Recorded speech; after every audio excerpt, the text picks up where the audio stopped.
Hey guys, how are you? Welcome back to my channel. My name is Geraldine Taffy. If you are new here, thank you so much for stopping by. If you have been coming here for quite some time, thank you so much for supporting my videos. Thank you so much for sharing my videos with your friends. Thank you so much for sharing with your community in general. We really appreciate the effort. So today is a Sunday, and as I was driving from work, I just thought, is this really the life that I wanted to live when I was a kid? Is this really the life that I desired when I said when I grow up I want to become an engineer? Or there's a lot of things that I had to sacrifice. There are a lot of things that I had to let go of which I wasn't really prepared to let go of other certain things. So when I came from work, that's when the thought came. So I stopped my car, I parked, and I started recording this video, but somehow my phone complained about overheating. So in my mind I thought, oh, maybe my video is saved. So it's only now when I'm getting hold of my phone and I realized that video was not saved anyway. I really hope I'll still be able to articulate this message with the same energy that I had when I first thought about it. So here's the thing. I think this will be the title for this video. The question is, how much does it cost to be an engineer? So just to give context into this, my name is Geraldine Taffy. That much you already know. I'm a metallurgical engineer from the University of Zimbabwe. So what does a metallurgical engineer do? Basically, metallurgical engineers are more focused on mineral processing, beneficiation, and value addition. Although in the context of Zimbabwe, very few organizations concentrate on value addition. It's mostly mineral processing and beneficiation. So being a metallurgical engineer, I work for a gold mining company and I work in Guruwe. So this is where the first trade-off is. How much does it cost to be an engineer, guys? Imagine being an engineer. Yes, I wanted to be an engineer, but did I know that I'm going to be working in very remote areas? It's something that I only got to understand maybe when I was in my first year in college with the first field trip. That's when I realized, oh yeah, mining companies are very far away from town. They are in very remote places, growth points. For instance, here I'm in Guruwe, it's rural. So it's only something that I got to understand or to learn later in life without necessarily planning to do that. So that's the first trade-off. The second trade-off is, as you can see, I don't have my makeup on. I have my free hand and everything. So our organization has a strict policy when it comes to hair. There is a hair policy in place to ensure that everyone keeps their hair very short, because if the hair becomes long, we are likely going to be trapped by some moving equipment. So it's a safety protocol that is meant to protect me. However, it means I can't be like such a girl.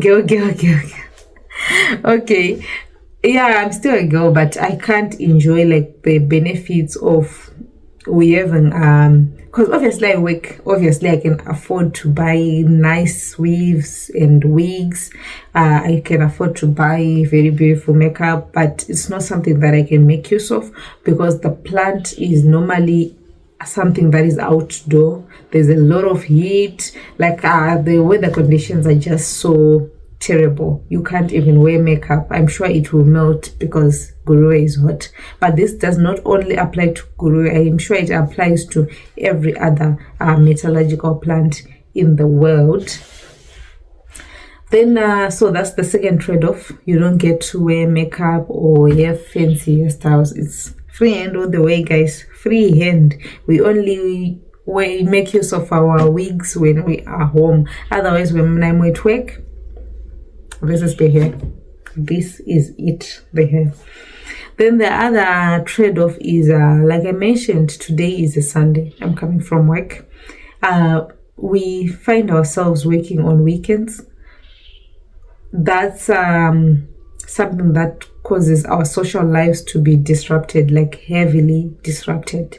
So it's also another thing that I wasn't prepared for. It's something that nobody ever prepared me for. The gospel out there is, you know what, if you do your science subjects, you pass, you do your engineering degree, you actually end up with a very good job. But no one mentions that with that very good job, you are going to have to be working on Sundays. You are going to have to be working on night shift. So what happens here in the mining industry, during my entry level period, when I just started working, I was working 5 days, 5 nights, and 5 off. So you can imagine, if you're working 5 days, 5 nights, and 5 offs, even your calendar is also confused, completely confused. You don't even know whether today is a Saturday or it's a Sunday. You just know that, today is day 14, or no, today is day 10. I'm well left with maybe 1 day to go to off, or today is day 9. I'm left with 1 day, then the other day I'll be off. Or today is maybe day 3. I still have a long way to go. These are the things that you will remember, but you won't exactly remember whether today it's a Saturday, it's a Tuesday, it's a Monday, or it's a Sunday. It's really difficult to keep up with that. And there are times whereby if you are in that roster where you're saying 5 days, 5 nights, 5 off, the calendar sort of moves. Sometimes your off falls on a weekend, and there are times when your off falls on a Monday to Friday. So what it means is, on a Monday to Friday, you're off, you go to Harare. But who are you going to play with on Monday to Friday? Everyone else is at their workplace, everyone else is working. So you have no one to talk to, you have no one to play with during your off day, and your shift will be starting maybe on a Saturday. Now this is the time when everyone is ready to jabula and everything, but you are not there. You are saying, okay, I need to go back to work. So there's serious disruption of our social lives. That's another trade-off when you are an engineer. Then the other thing is, generally we became engineers because we thought we have money. Okay, I became an engineer for 2 reasons. Excuse me. I became an engineer for 2 reasons. The first reason being I wanted the money. Then the second reason being I was naturally good in science subjects, particularly maths. So it felt normal, or it felt like the normal thing, or rather the obvious path that nature took me through. So I just had to become an engineer. But now, back then, I would see engineers as people who had money, guys, as people who were rich. Now that I'm an engineer, I'm like, is this what they were getting during that time? Or it's only because I was young, so I got to appreciate something and I thought they had money. When you're young, you even think that your parents have money, even if they didn't have money. When you're young, a lot of things will just give you some contentment. So I might have had been wrong. Maybe engineers were not that rich. But also, the economy of our country has changed a bit. So you realize that nowadays, yes, engineers still have money compared to maybe the rates that civil servants are being paid at.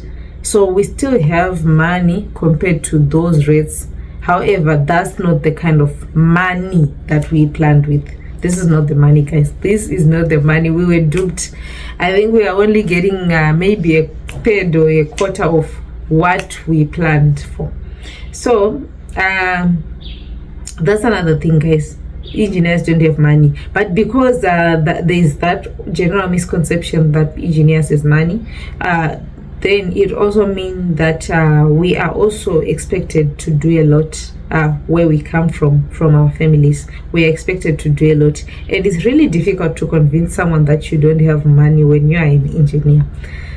The cost of being an engineer. So in all this, what I ended up realizing was that maybe there's a blind spot or there's a gap when it comes to career guidance. Career guidance just comes and tell us what subjects we should study for us to do certain programs, but they don't even drill down to tell you the nature of work or the nature of the working environment, because I feel like career guidance should be in a position to say, you know what, now after you have done this, you will be working for companies like these, and these companies are in remote areas, and your work schedules will be very long hours, and sometimes for instance, I'm no longer working those shifts where I would work day, night. I no longer do night shift. However, I have a work start time. I start work at 6:45.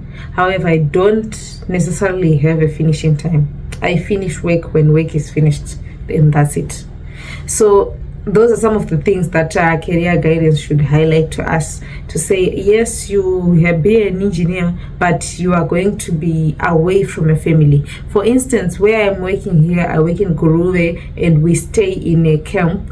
So basically, it's like a boarding school. You are coming from work, you go to the camp, you rest, you go back to the work. If anything happens during the night, they call you out, you wake up, you go back to the plant. So technically, I'm living life like an expert. It's no longer that scenario where companies back then used to give employees accommodation, where I can have maybe a 3-bed, 4-bed house with a gardener who was paid by the company and a maid, where I can put my whole family. So this time around, the setup is like, I'm here, my family is somewhere in Harare and Kwekwe. So it means I won't be able to see my family for the next 10 days that I'm here on site. So even if it's my child, I won't be able to see that child for the next 10 days. That means even my involvement probably as a mother will be very, very limited. So yes, guys, that's the cost of becoming an engineer. There are a lot of things that we really sacrifice for us to maintain or to sustain these careers. So what I think is career guidance in Zimbabwe is inadequate, and I also understand that when people come in do career guidance for high school students, normally those sessions are organized by schools. They are not organized by parents, so schools just make sure that the context of the career guidance is in such a way that as a student you get to know which subjects you are supposed to focus on. But I feel like parents should also then drill down to sit down with their kids, narrow down, zoom into the lifestyle of the certain jobs that we choose. Sometimes maybe our parents don't do that because they also don't have exposure, or maybe they don't understand what we're supposed to be doing. Like in my instance, my parents, they are not engineers. They also don't understand this life. They don't understand this life to a point where sometimes when I'm overwhelmed or when I'm not really okay, I just say, I'm okay, week is okay. Because for me to start explaining the dynamics of the mining industry to them, I feel like they still won't understand. So sometimes I'm overwhelmed and I will just like, you know what, work is okay. But in actual fact, it's not. As engineers, we also sacrifice our sanity, guys. Engineering is not for the faint-hearted. Particularly the mining industry, it's not for the faint-hearted. If there's one industry where people are really held accountable, it's this industry. You are really held accountable and you need to explain yourself. You need to justify why you missed a target. Like, even with the very smallest margin, you need to justify yourself. So there's this student that we have on site. This guy is currently on attachment, and one of these days people were attending one of the daily meetings. Then the engineer who was in attendance was asked questions, but they ask you in such a way that you will think it's war. You will think it's war. As a matter of fact, the meeting is called War Room. So it's war. You will think it's war because they are looking at you, looking at your department, your processes, trying to understand why we performed a certain way. So this engineer was asked questions left, right, and center, as they always do, and this student was present. So when they came back, the student looked a little depressed. So the next day I was like, I heard you were not okay with what happened at the war room yesterday. Then he said, for a moment, I started thinking, asking myself whether I picked the right career or I should just go ahead and start farming, because I felt like that confrontation wasn't fair. Then I'm like, you know what, this is the industry, this is what happens. You're supposed to defend yourself, you're supposed to justify yourself, and you need to make sure that whatever decision you make, you stand with it and you are held accountable for that decision. If anything goes wrong, consequence management is going to apply. So it is terrible to a point that one student actually thought of just throwing aside this degree program and start focusing maybe on farming. But with time, what happens is when we recently joined this industry, we'll be like, this industry is difficult. Then with time, you tend to normalize things that are not normal. For instance, the engineer who was in attendance didn't realize that it was that bad, but this student now felt for her, and the engineer was like, no, it was okay. Like, this is what we do every day. Every day we fight. Every day we fight each other. We question each other. Not even the courts of law get someone questioned like that. We really question your intelligence, and sometimes you get to a point where you're like, am I sure I learned about some of these things? So it's about you learning, you gaining experience, but with time you eventually get used to it. So overall, we sacrifice our sanity and we end up normalizing things that are not normal. And also, as a woman, you actually end up picking some masculine traits, and you won't realize that you have picked some of those traits until it's too late. So that's the other challenge that we have as engineers, and particularly lady engineers. So that's the cost of being an engineer. Then there are also people who just question you, who just try to undermine you by virtue of you being a lady. However, in my particular organization, the organization that I'm currently working for, there are a lot of females in engineers positions. Almost every department has a lady engineer. So that misconception, women are not that good, is kind of fading. So I think we are at an advantage here. We don't have to struggle that much for acceptance or anything. Like, people just accept it.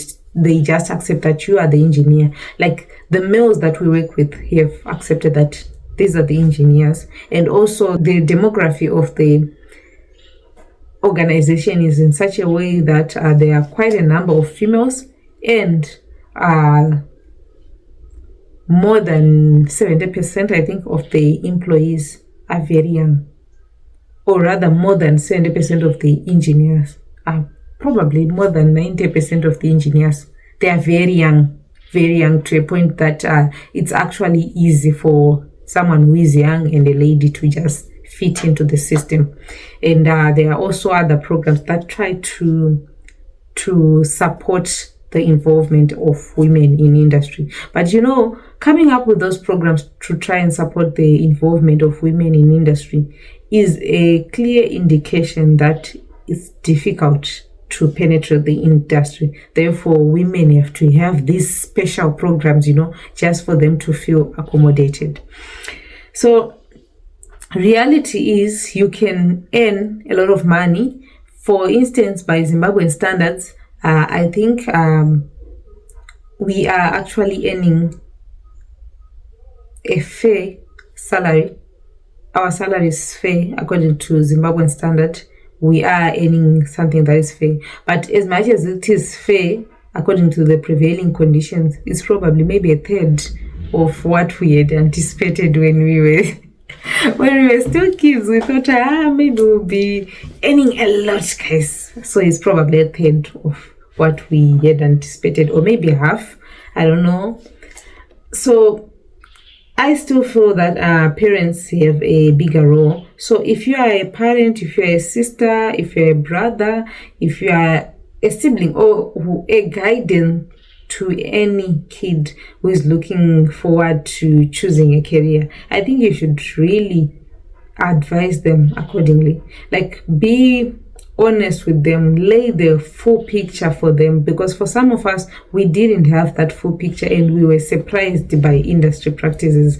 Imagine having to earn your salary but failing to spend the money, because now when I'm in camp, I'm here for the next 10 days. I spend 10 days here in the camp. I won't be even able to go outside and buy something, or to go outside and enjoy life in Guru. I can't do that. So you have to wait for the 4 days that you break, just 4 days. So that means I get 4 days twice a month. That's a total of 8 days, which I only get to enjoy. So you need to be very honest with these kids when they are choosing their career path, because honestly, at some point you just ask yourself, is it really worth it? What if I have a baby right now who is going to be taking care of my child whilst I'm working? I'm going to be a mother who is not involved in my in the day-to-day life of my child. I remember when I was in primary school, my mother was the one who would say, you know what, you're back from school, let's see your books, have you done your homework, have you done this? But for our kids, it's going to be different. It's probably the maid or whoever, any another guardian who is going to do that with our kids, and you don't get to groom your kids the way you really wanted. So it's a trade-off. Either you choose to raise your kids the way you really want to, with you fully present, or you choose to be able to pay someone to do it for you. However, when someone is doing it for you, you don't have full control, but at least you can afford a good school, a good maid, a tutor, or anything else. You can afford to give your kids whatever they want, except for your time and attention. So I still feel that career guidance was inadequate. Career guidance alone is not enough. So with my kids, I think I'm going to encourage them to study how people survive, or study the patterns, the lifestyle of people who call themselves engineers. If someone wants to be a medical doctor, I'll really ask them to study the lifestyle, the patterns for medical doctors, how they live their life, and so that you make informed decisions. And still on that, I got to appreciate the power of other skills like boiler making, dressmaking, baking, carpentry, plumbing, what else? Electricians. So those are some of the skills that I feel like they are really worth the while. Let me explain why. Obviously, growing up, we all want to have a degree, but in this economy that we are living, very few people are gainfully employed. I'm fortunate that I'm gainfully employed, and we give thanks to God. It is by God's grace that, out of all the people who have studied metallurgy in Zimbabwe, only a few are employed. And it is by God's grace that your CV gets picked. It is by God's grace that you actually go through an interview and be selected, because it doesn't necessarily mean that you are employed because you're the best. No, it doesn't necessarily mean that. We all know that one person that we learned with, who was very bright, who was very brilliant, but somehow, it's just unfortunate that the world did not really favor them like that, and they are probably somewhere right now unemployed. So now this made me appreciate the power of other skills like carpentry, boiler making, because now when you do your carpentry or your boiler making and you do not manage to become gainfully employed, you can still do something for yourself. Like when you're a boiler maker, you can just decide, okay, I'm going to be welding gates, and these days everyone is putting up a JoJo tank, a bowl and a tank. You can actually fabricate those tank stands. You can actually fabricate there are a lot of things. Like sometimes other people are coming up with solar farms, and you still need stands for those solar panels and everything. So you can do that as a sole trader, or as a, you can literally start your own business with just yourself and a welding machine. So in this kind of economy, it's easier to do that. When you are a boiler maker or when you are a baker, you can just say, I'm baking my cakes, I'm doing makeup, I'm making dresses, I'm a fashion designer, etc. It's easy for you to do that. But now when you have studied metallurgy, then you don't get employed. Where are you going to use your skills, or where are you going to use your expertise? No way. You can't just wake up today and say, I'm going to start my own mine or my own metallurgical plant in the backyard. No, you can't do that. You can't do that. But if you have done things like carpentry, you can literally start developing furniture in your backyard, and people will buy. You advertise on social media and people will buy. But with metallurgy, if you're not employed, you're not employed, and that's a disadvantage. So with the way the economy is set up, I now appreciate the value of those skills, guys. Please don't discourage people when they want to do those skills. I feel like it's better to have such a skill than to have a degree in metallurgy than end up being unemployed. Yeah, it's good. If you end up being employed, it's all right. But if you don't end up getting employed, you realize that the person who knows how to bake is actually at an advantage than the person who knows how to process minerals, because you can just start baking, small scale baking in your own kitchen or in your mother's kitchen. You can just start doing that, but you can't do the same with metallurgy. So I got to appreciate those skills better. I appreciate them now. Trust me. In my view, there is no job that is, in my view, I actually see value in people who attend polytechnical colleges. Polytechnical colleges are doing a great job, to be honest with you. They are doing a great job. They are empowering people, because even the Bible says God will bless the works of your hands. But I don't know if what I'm doing is actually the works of my hands, because it's the hands of the shareholder or the owner of this organization. But if I was doing something for myself, even on a small scale, knowing that I'm an electrician, I move from house to house. Whoever wants assistance with their electricity, I go to their house, I fix things for them, I do this, I do that, and at the end of the day, I get paid in real time. I do the job, I get paid today. You will be fine. You will be fine. However, this is not to say that don't go for degrees. Guys, go for degrees. Choose the qualification that you want. Choose your qualification wisely, but also pay attention to your gifts. If you have a gift, even your Guru Kamsoro, make sure that you polish that gift. Make sure that you nurture that gift, because that gift will actually come in handy for you. That gift will come in handy when this economy is doing whatever that it wants to do. So to anyone who is listening, make sure that when you are raising your kids or your siblings, don't discourage them kuti kana munhu achifarira zvokugadzira mota usangoita zvokugadzira mota ita zvechakati. No, a person can be doing what we call genetic engineering.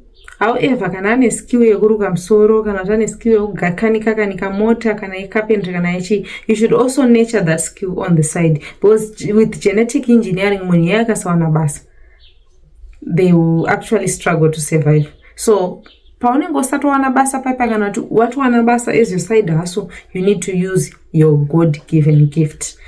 So this is it. This is all I had. It's just a thought, or a random thought.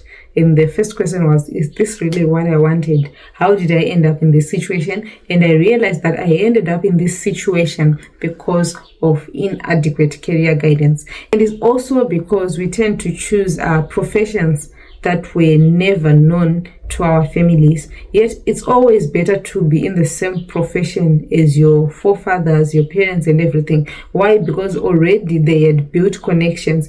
So imagine you had grown up in a system where your mother is a baker. It's known. Maybe it's in the ghetto. We know that tikaenda pamba pakati panobekwa makeke.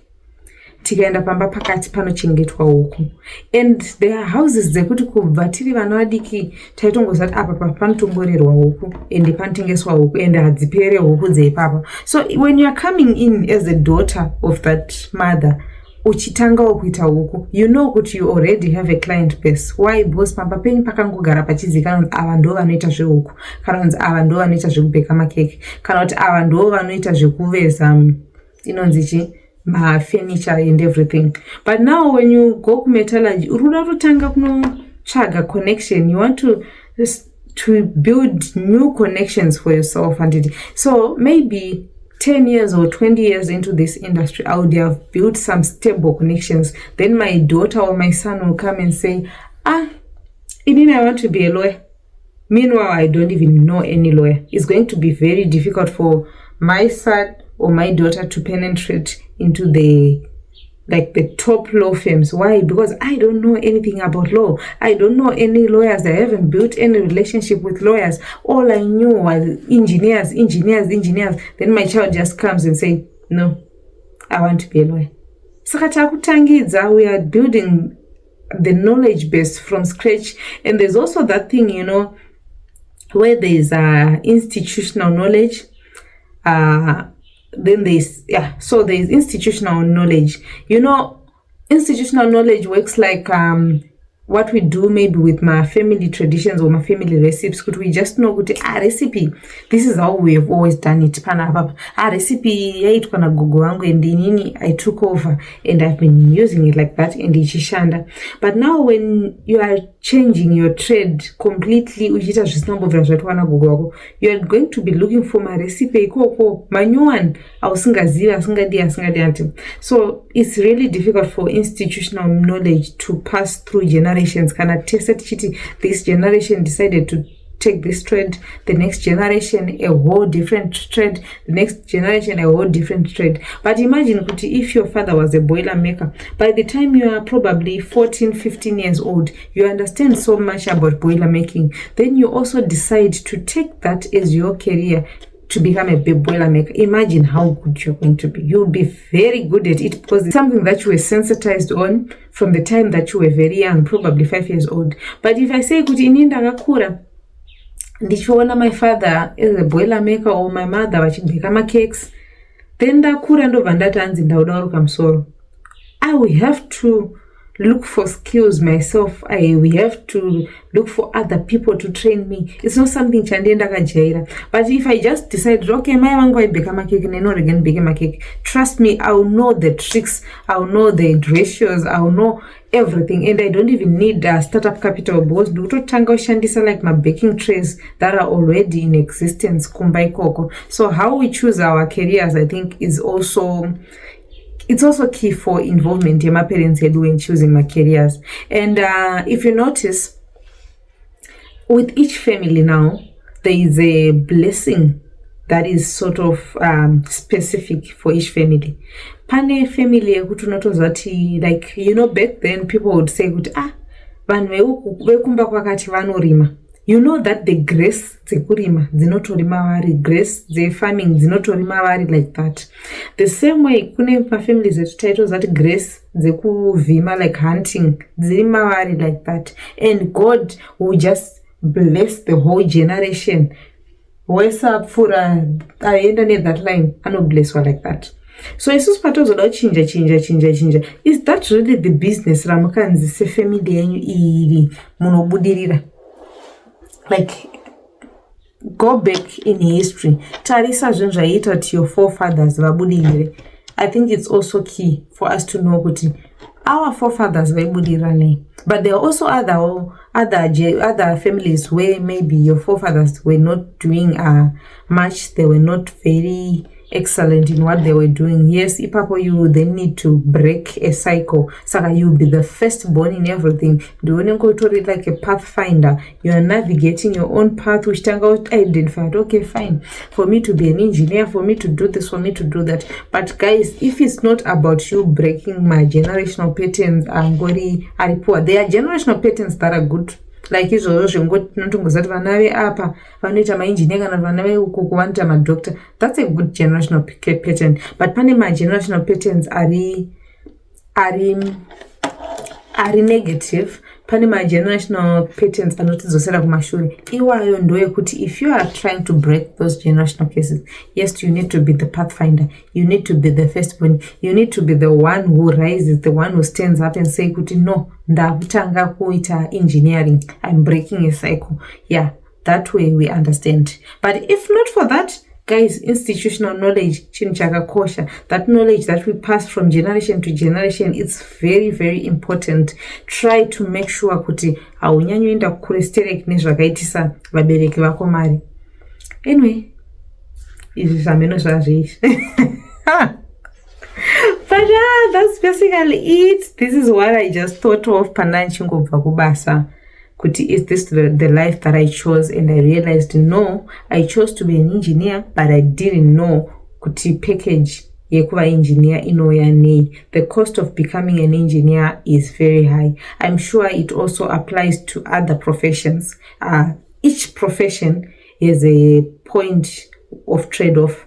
There is a trade-off point where you just have to say, okay, I'm sacrificing this to gain this. So before you pick a profession, before you decide for your kids, before you decide for your siblings, make sure that you understand what the full package carries, because not everyone is built with the same tenacity maybe to survive at the mining industry. So you really need to do a thorough research in terms of the lifestyles of some of the professionals that you really envy. Do a thorough research before you settle for any profession. Anyway, in terms of you choosing for your siblings or your kids, that's a story for another day. But hey, this is me signing out. Thank you so much for coming to my TED Talk. Thank you so much for listening. Thank you so much for getting to the end of this video. Until next time, bye.